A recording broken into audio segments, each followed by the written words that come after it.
তার বাবার আদর্শকে ধরে রাখার জন্য 16টি বছর এই মহিলা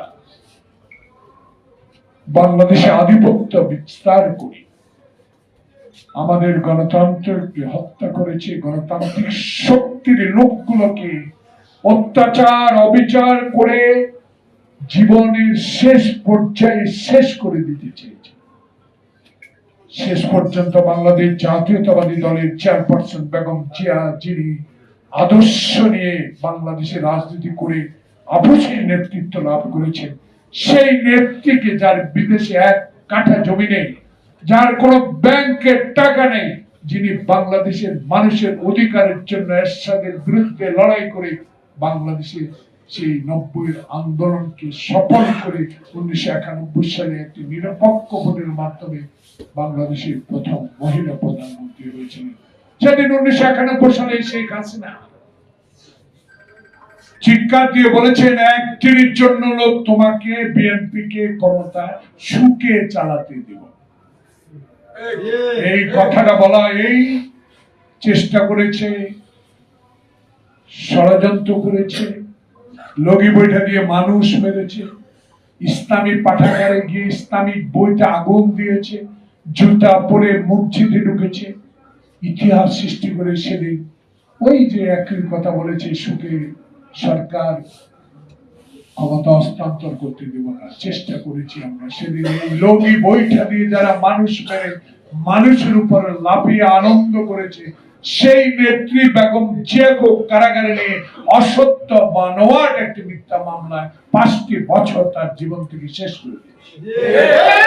প্রিয় বন্ধুগণ, তাই স্বাধীনতার ঘোষক শহীদ প্রেসিডেন্ট জিয়াউর রহমানের আদর্শের একজন রাজনৈতিক কর্মী হিসাবে বাংলাদেশে চলমান রাজনৈতিক সংকট দূরীকরণের জন্য 16টি বছর তারেক রহমান বাংলাদেশের রাজনীতিতে দলকে শক্তিশালী করার জন্য এত নির্যাতন, এত অপমান, এত আয়নাঘর, এত মামলা, এত গুম, সকল কিছু সহ্য করে 10,000 কিলোমিটার দূর থেকে বাংলাদেশ জাতীয়তাবাদী দলকে শক্তিশালী করে সেই জুলাই আগস্টের এই বৈষম্য বিরোধী ছাত্র আন্দোলনকে সর্বাত্মক সহযোগিতা করে যে সফলতা এনেছে, 18 কোটি মানুষের সফলের সরকার, এই ইউনূস সরকারকে আবার এই নির্বাচনকে বিভ্রান্তি সৃষ্টি করার জন্য আবার নানা পদ্ধতি, নানা কায়দা, নানা মাইল, নানা মুখ সৃষ্টি,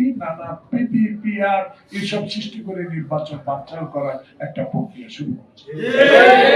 তাই আমরা বাংলাদেশ জাতীয়তাবাদী দলের সকল পর্যায়ের নেতাকে আহ্বান জানাবো, ষড়যন্ত্র এখনো শেষ হয়নি, এখনো দিল্লিতে বসে আছে। যেই দিল্লি স্বাধীনতার সহায়তার নামে হাজার হাজার কোটি টাকার সম্পদ বাংলাদেশ থেকে লুট করে নিয়েছে, সেদিন প্রতিবাদ করার কারণে আমাদের নেতা জলিলকে পর্যন্ত জেলে যেতে নির্বাচন, তোমার অধীনে নির্বাচন, তোমার বাপের অধীনে তো নির্বাচন সুষ্ঠু হয়, হেলিকপ্টারে করে আনেন নাই ভোটের বাক্স। তাই আওয়ামী লীগের আবারও দিল্লির প্ররোচনায় বাংলাদেশের কিছু লোক যদি আবার আওয়ামী লীগের সাথে আঘাত করে এই প্রফেসর ইউনূস সরকারের একটি নির্বাচনকে বানচাল করার চেষ্টা করেন, জনগণ প্রতিহত করবে। আমরা চাই নির্বাচন দেন, সেই নির্বাচনে জনগণ আমার ভোট আমি দিব, দিনের ভোট দিনে দিব, যাকে ইচ্ছা তাকে দিব, সেই নির্বাচন অংশগ্রহণ করেন। আজকে দেখলাম যে জনগণ যদি না চায় পিয়ার দরকার, আল্লাহ পবিত্র জুম্মার দিনে আল্লাহ কবুল। দয়া করে আস্তে আস্তে রাজনৈতিক কৌশল পরিবর্তন করেন, জনগণের কাছে ক্ষমা চান, অতীতের ইতিহাসে দোষ ত্রুটি থাকলে ক্ষমা চেয়ে আসেন। একদিকে পিয়ার না হলে নির্বাচনে যাবো না, আর একদিকে গণভোট না হলে নির্বাচনে যাবো না। 300 প্রার্থীকে করে ডিক্লেয়ার করে মসজিদে মসজিদে শুরু করে দিছে,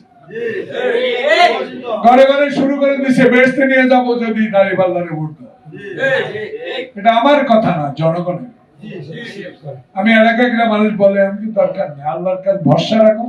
কারণ এদেশের জনগণ জানে বেগম খালেদা জিয়ার দল, তারেক রহমানের দল, শহীদ জিয়ার দল জনগণের সাথে যতবারই ক্ষমতায় ছিল বিশ্বাসঘাতকতা করে। তারেক রহমানের 16 বছরে লন্ডনে বসে যে আত্মত্যাগ, যে সহানুভূতি বাংলার মানুষের প্রতি দিয়েছেন তারই প্রমাণ হবে ইনশাআল্লাহ যদি ইন্টেরিয়াম গভর্নমেন্ট একটা সুষ্ঠু ভোট উপহার দিতে পারে। বাংলাদেশে আল্লাহ ছাড়া কোন শক্তি নাই বাংলাদেশের জনগণকে হারাতে পারে, কারণ বাংলাদেশের জনগণের দল হলো বাংলাদেশ জাতীয়তাবাদী দল। সবাইকে ধন্যবাদ। আসসালামু আলাইকুম।